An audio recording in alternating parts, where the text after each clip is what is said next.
Chapter 21, The Main Hall.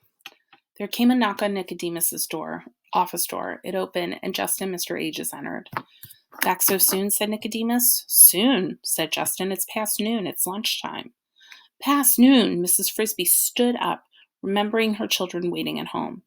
Down in the rat's home, in the artificial light, it was hard to tell the passage of time, and she had been so engrossed in Nicodemus's story that she had not glanced at the clock. Justin was wearing a satchel like Nicodemus's, and from it he took a small paper package. "Here's Dragon's medicine," he said, putting it on the table. He asked Mrs. Frisbee, "Did he tell you about the toy tinker?" Nicodemus said, "No, I was just coming to that." "But I can't stay to hear it now," said Mrs. Frisbee. "My children were waiting for their lunch." A plan was worked out. Mrs. Frisbee would go home to take care of her children. Nicodemus, Justin, Arthur, and the other rats involved would work out the details of moving her house, which would be done that night at about 11 o'clock, after the Fitzgibbons are asleep and we're sure Dragon is too, said Nicodemus.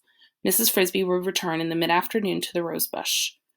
Mr. Aegis said, "And I'm going to lie down. After making that trip with this cast, I'm tired." "You can have your choice of rooms," said Nicodemus. "Now that Jenner and his friends are gone, we have 7 empty." "Thank you," said Mr. Aegis. "Mrs. Frisbee, when you return, I will tell you as well as I can exactly how to put powder in Dragon's food." As she hurried home, Mrs. Frisbee considered how much she should tell her children about all that had happened, and all that was going to happen. She decided at this stage, at least, she would not tell them about their father's connection with the rats.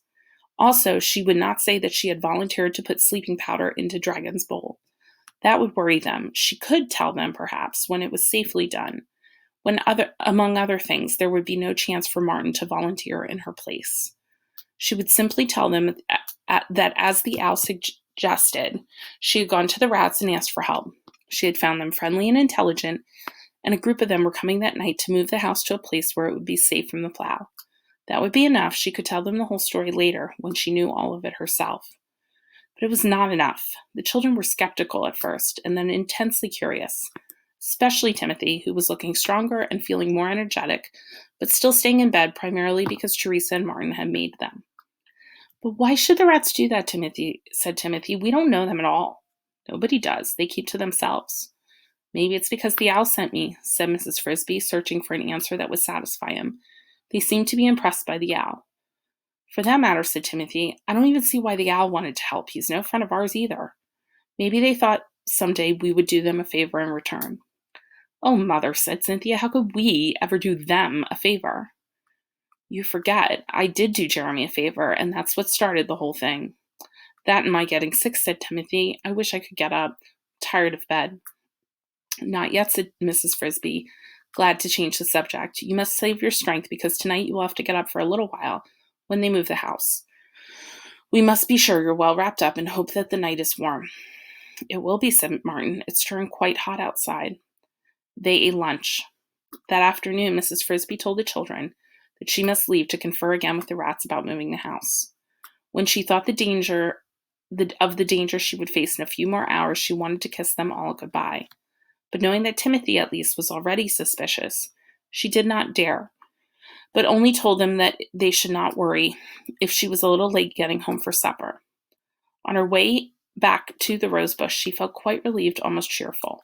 Her problem was nearly solved, and the final solution was in sight. If all went well, Timothy would be saved. If all went well. Then the thought of what she had to do came back to her like the clanging of an alarm bell.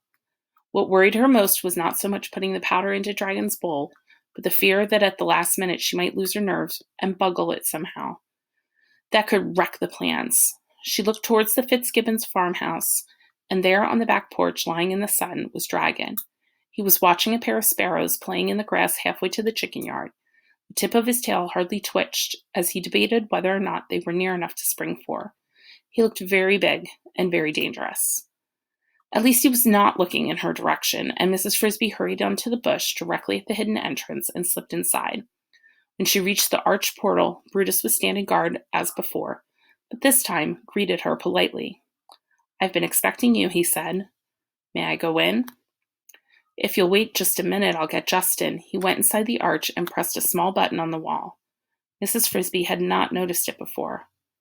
"A doorbell," she said. "It rings a buzzer down below. If I push it 3 times, you'd see."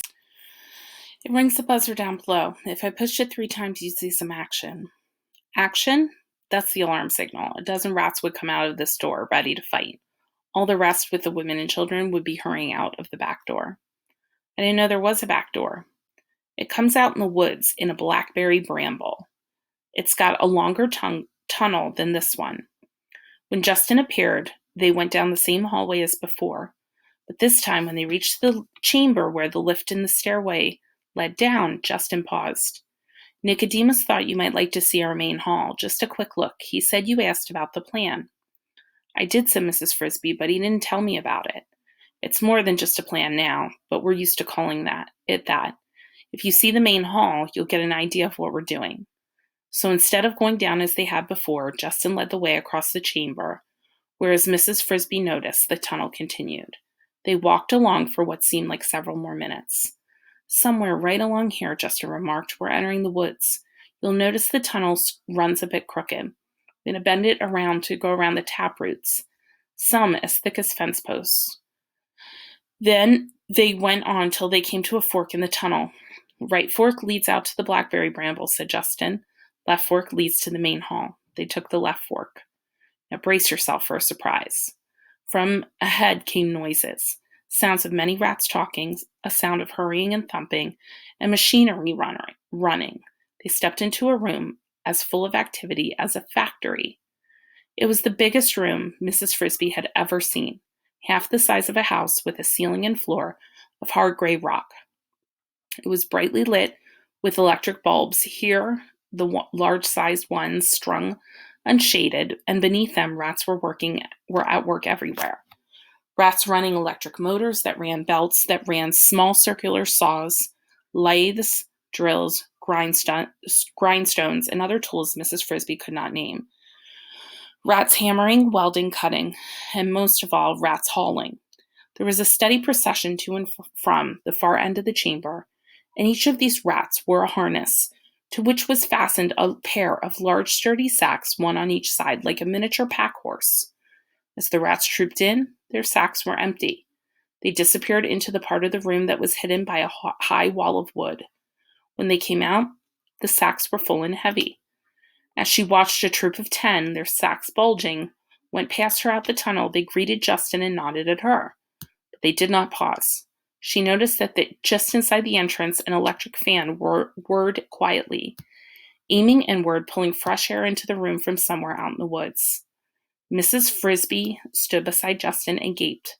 She felt dizzy at the sight, the motion, the noise, the size of the room, which must have measured 20 feet long and almost as wide.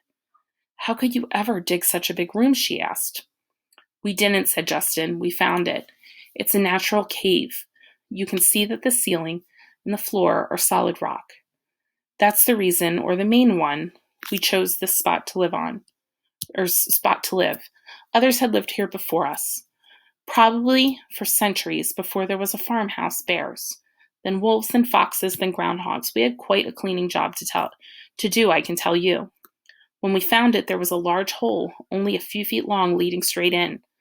But it was so full of sticks and leaves you could hardly see it. We closed that entrance entirely and dug another, longer, narrower, our back door. Then we dug our living quarters under the rose bush and the entrance you came in.